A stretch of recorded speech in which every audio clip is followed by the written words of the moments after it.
Bienvenue dans la chronique Sensiblement vous qui éclaire votre chemin intérieur. Je suis Noémie Pruvot, praticienne holistique experte en hypersensibilité et en blessures de l'âme. Chaque semaine, je vous invite à explorer votre sensibilité, à vous reconnecter à votre âme et à trouver plus d'harmonie dans votre quotidien. Ma mission de vie est d'aider à vous sentir en paix et à votre juste place dans ce monde.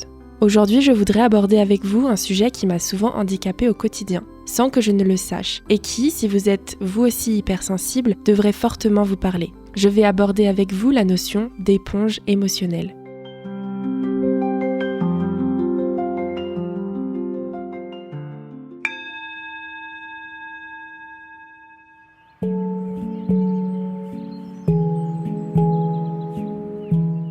Pendant très longtemps, je n'ai pas compris pourquoi je pouvais voir mes émotions et mon ressenti intérieur changer si vite après avoir passé seulement quelques minutes en compagnie de certaines personnes. J'arrivais avec le sourire et je repartais épuisée, parfois même triste ou en colère sans aucune raison apparente. À d'autres moments, c'est en entrant dans une pièce que je pouvais ressentir immédiatement l'ambiance générale, sans vraiment m'en rendre compte tellement c'était naturel et ancré en moi depuis toujours, sans comprendre comment ni pourquoi cela arrivait. Alors, si je ressentais une tension dans l'air, mes sens étaient tous en alerte et mon taux de cortisol augmentait de façon incontrôlable. C'est ça, être une éponge émotionnelle. C'est absorber tout ce qui se joue autour de soi, surtout sur le plan émotionnel mais aussi énergétique. Et chez les personnes hypersensibles, cela prend une intensité décuplée. On ne se contente pas de percevoir, on le prend en plein cœur. Et cette capacité est intimement liée à l'hyperempathie. L'hyperempathie, c'est le fait de ressentir profondément les émotions des autres, au point que parfois, on les vit comme si c'était les nôtres. On peut se réjouir avec la joie de l'autre, mais aussi souffrir de sa peine. Sur le moment, cela peut sembler être une grande qualité, parce que cela crée des liens forts et une compréhension profonde de l'autre. Mais lorsque l'on n'a pas conscience de ce mécanisme, cela peut devenir un véritable piège. Pour ma part, je me suis longtemps perdue dans ce fonctionnement.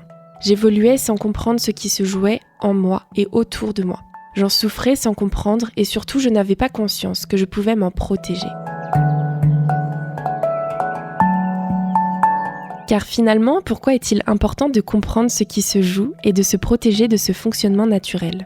Tout d'abord parce que cela génère une réelle fatigue émotionnelle et mentale qui peut aussi se traduire par une fatigue physique. Absorber sans cesse les émotions lourdes des personnes et les énergies pesantes des lieux va venir polluer votre propre énergie vitale et peut-être même votre mental. Une observation que je peux faire régulièrement avec mes clients hypersensibles, c'est que les personnes se confient facilement à eux sur leurs problématiques. Car oui, la personne hypersensible est généralement une oreille attentive, empathique, qui va comprendre la douleur de l'autre. Alors inconsciemment ou consciemment, les personnes auront tendance à davantage se tourner vers elles pour se libérer émotionnellement. Mais c'est là que le bas blesse pour notre cher hypersensible. Il a souvent du mal à se détacher de ce qu'on lui dépose devant lui, comme si ce fardeau présent devant ses yeux lui incombait, qu'il était désormais sien. Bien entendu, tout cela se joue de façon inconsciente. Et puis il y a les relations déséquilibrées. Quand on absorbe les émotions de l'autre, on peut se mettre inconsciemment dans une posture de sauveur. On prend la douleur de l'autre sur soi en pensant l'aider. Mais en réalité, on s'épuise. Et parfois même, l'autre ne va pas mieux pour autant. Cela peut créer un cercle vicieux où on porte les fardeaux du monde entier, sans jamais se sentir léger. Plusieurs points sont donc essentiels à se rappeler régulièrement. Je vais les dire une seule fois, mais je vais vous le dire lentement. Vous n'êtes pas responsable du bonheur des autres ou de leur malheur. Vous ne pouvez pas sauver tout le monde. Ce n'est pas parce qu'une personne se confie à vous qu'elle attend forcément de votre part une solution. Alors comment sortir de cette hyper-empathie ? La première étape est, comme je vous le répète souvent, la prise de conscience. C'est-à-dire réaliser que tout ce que l'on ressent ne nous appartient pas forcément. Se poser la question simple comme « est-ce que cette émotion est vraiment à moi ?» permet déjà de créer une distance avec ce que l'on ressent. La deuxième étape est le retour au corps. Respirez profondément, posez une main sur son cœur pour revenir à soi. Cela va vous aider à vous reconnecter à votre intériorité. Et l'ancrage est aussi quelque chose de très important. Faire de la méditation, marcher en pleine conscience, dessiner, jardiner, sont autant de choses que vous pouvez mettre en place pour vous reconnecter à l'instant présent. Enfin, la troisième étape que je vous propose aujourd'hui, c'est d'apprendre à poser des limites énergétiques. Cela peut être par des exercices de visualisation, comme imaginer une bulle de lumière protectrice autour de soi, ou utiliser des pierres telles que la labradorite.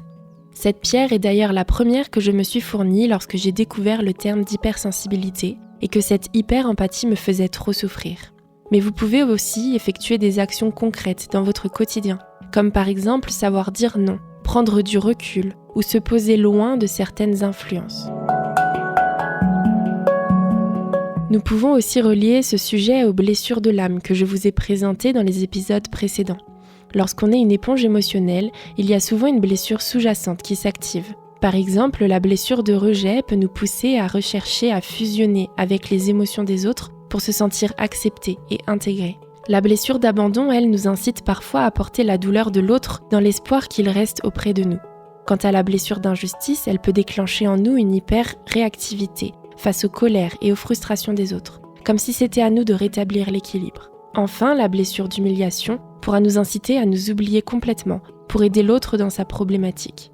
Ces blessures nous poussent inconsciemment à sortir de nous-mêmes pour être tournés vers l'extérieur, alors que la véritable guérison se trouve dans le retour à soi.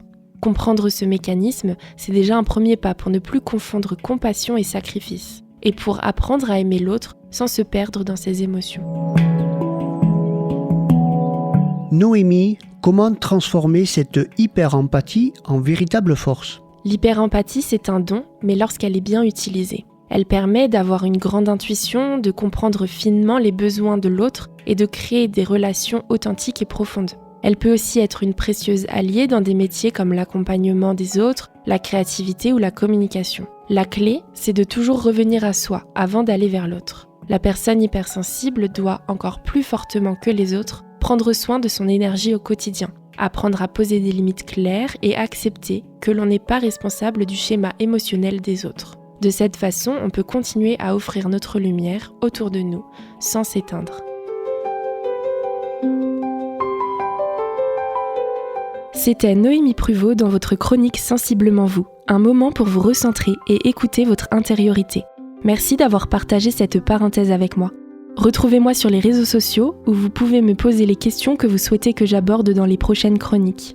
Je vous dis à la semaine prochaine pour continuer ensemble ce beau voyage intérieur. Prenez soin de vous, en douceur, en conscience et toujours avec bienveillance.